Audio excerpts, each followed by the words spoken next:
dipimpin oleh hikmat. Kita diajak selalu mengandalkan hikmat Tuhan agar kita menang atas tantangan atau cobaan hidup, baik kita di keluarga, gereja, tempat kerja, pemerintahan atau masyarakat. Bapak Mama Saudara yang diberkati oleh Yesus Kristus, mari kita belajar dua hal penting kehidupan kita sebagai bangsa Indonesia dari pembacaan firman Tuhan. Yakobus mengajarkan kepada kita ada dua jenis hikmat. Hikmat yang pertama adalah hikmat duniawi atau dari nafsu manusia atau dari setan. Dan yang kedua adalah hikmat dari atas atau hikmat dari Tuhan. Mari kita belajar yang pertama, hikmat duniawi. Yakobus bilang, hikmat duniawi itu adalah hidup dengan rasa berhati, mementingkan diri dan berani berbuat. Ini adalah tantangan yang merusak iman kita dan juga bisa menjadi batu sandungan bagi orang lain. Karena Yakobus bilang, iri hati, mementingkan diri dan berani berbohong itu akan masalah yang membuat hidup kita ini tidak damai maupun tidak berdamai dengan orang. Sekali lagi, Yakobus bilang iri hati, mementingkan diri dan berani berbohong itu adalah akar masalah yang menyebabkan kita hidup tidak damai atau tidak berdamai dengan orang. Itu yang disaksikan oleh Yakobus dalam bacaan kita tadi. Ketika jemaat mula-mula berada di luar Yerusalem pada saat itu mereka menghadapi penyembelihan. Mereka hidup berdampingan dengan sesama, dengan banyak perbedaan dan yang paling menonjol adalah status ekonomi. Ada yang kaya dan juga ada yang miskin. Mereka yang miskin hidupnya sulit karena di tanah langka. Tetapi mereka yang mampu atau kaya secara finansial, mereka hidup dengan berkecukupan. Persoalannya pertama saudara yang dikatakan oleh Yesus Kristus, Yakobus bilang ketimpangan status ekonomi menjadi tantangan iman bagi orang percaya. Ketimpangan status ekonomi bisa menjadi tantangan iman bagi orang percaya. Karena ketimpangan status ekonomi bisa menimbulkan perasaan iri hati, mementingkan diri dan berlaku dusta terhadap sesama, bahkan bisa memutarbalikkan kebenaran. Akibatnya, Yakobus bilang jemaat ini hidup dalam situasi yang kacau dan melahirkan banyak kejahatan di dalam. Kita bisa lihat di ayat yang ke-11. Bapak Mama Saudara yang diberkati oleh Yesus Kristus, kita dapat belajar dari pemberitaan Yakobus bahwa cara hidup yang ditawarkan hikmat dunia akan melahirkan kekacauan dan banyak kejahatan di dalam. Itu yang mengganggu kehidupan sesama kita. Kita dapat menyaksikan banyak contoh dalam kehidupan kita sehari-hari dari hikmat dunia yang membuat kita punya persekutuan yang tidak baik. Dalam keluarga, kita temukan saudara kami ini bisa berkelahi karena rebut harta orang tua. Hal ini disebabkan karena ada rasa iri hati.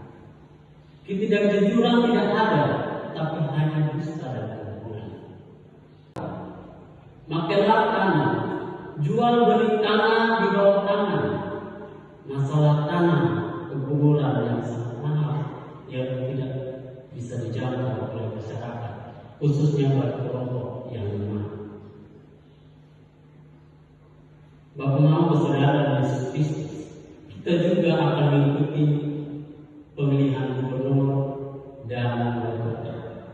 Kita telah melihat sendiri bahwa sudah banyak partai yang menawarkan kader-kader terbaik, banyak yang sukses yang seringkali juga mereka saling menyerang, dan untuk memenangkan suara rakyat mereka bisa memakai kampanye kita, menghalalkan berbagai cara untuk melakukan dan memenangkan politik.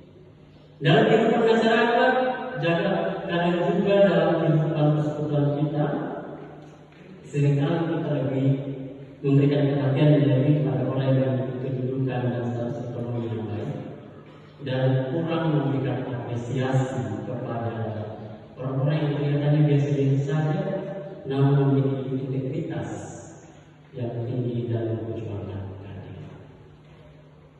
Dan kasus perdagangan manusia masih saja kita hadapi. Tantangan kita adalah menghadapi para pemilik modal besar, kaum kapitalis, mereka yang memanfaatkan berbagai cara untuk mendapatkan uang. Bapak-Ibu saudara kepada Yesus Kristus, semua contoh tadi adalah tantangan iman kita dari cara kerja hikmah dunia.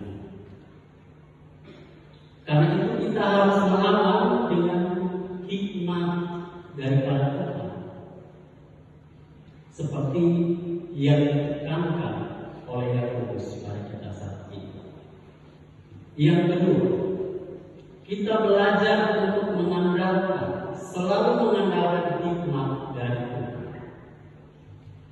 Bapak-Ibu saudara yang berkata Yesus Kristus, solusi yang ditawarkan oleh Yakobus untuk lolos tantangan iman adalah selalu mengandalkan hikmah Tuhan. Di ayat 17 dan 18, Yakobus mengatakan hikmah Tuhan adalah pertama-tama murni, suci atau tidak bernoda, cinta damai atau hidup rukun, peramah, penurut, penuh belas kasih, buah-buah baik dan kebenaran, tidak memihak dan tulus ikhlas atau tidak menafik.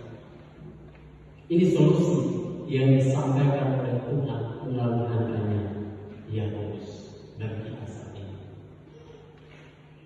Hikmah Tuhan perlu kita andalkan sebagai upaya kita bersama berjalan dengan Tuhan untuk menciptakan kedamaian dalam kehidupan kita, baik di gereja, di keluarga kita, tempat kerja, pemerintahan, dan masyarakat.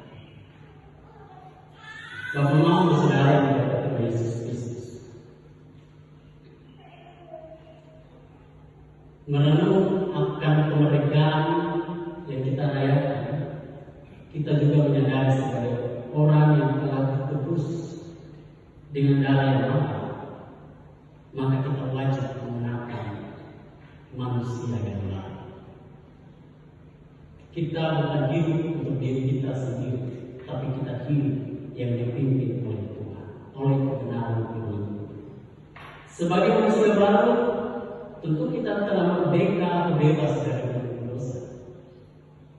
Dan atas kebebasan atau kemerdekaan itu, maka kita syukuri lewat cara hidup yang bertanggung jawab berdasarkan hikmah Tuhan. Karena itu dalam perayaan bangsa kita yang ke-79 tahun ini, mari kita mengisi kemerdekaan dengan hikmah Tuhan untuk membangun kehidupan bangsa kita, untuk membangun keluarga kita, juga relasi dengan tetangga kita, dengan rekan kerja kita dan pemimpin kita, dengan selalu mengandalkan hikmah Tuhan. Kita saling bekerja sama dan menopang satu sama lain untuk berdampak positif bagi bangsa kita tercinta ini menjadi lebih baik dari hari ke hari. Bagaimana saudara yang berkata Yesus Kristus, ada penggalan lirik lagu yang populer judulnya Damai Bersama. Liriknya berbunyi demikian: jangan biarkan damai itu pergi, jangan biarkan semuanya berlalu. Hanya pada Tuhan tempatku berteduh dari semua kepalsuan. Lirik lagu ini berisi tentang doa yang berseru tentang kedamaian. Dan saya rasa kita juga memiliki harapan yang sama. Siapa yang sudah mau dengan damai?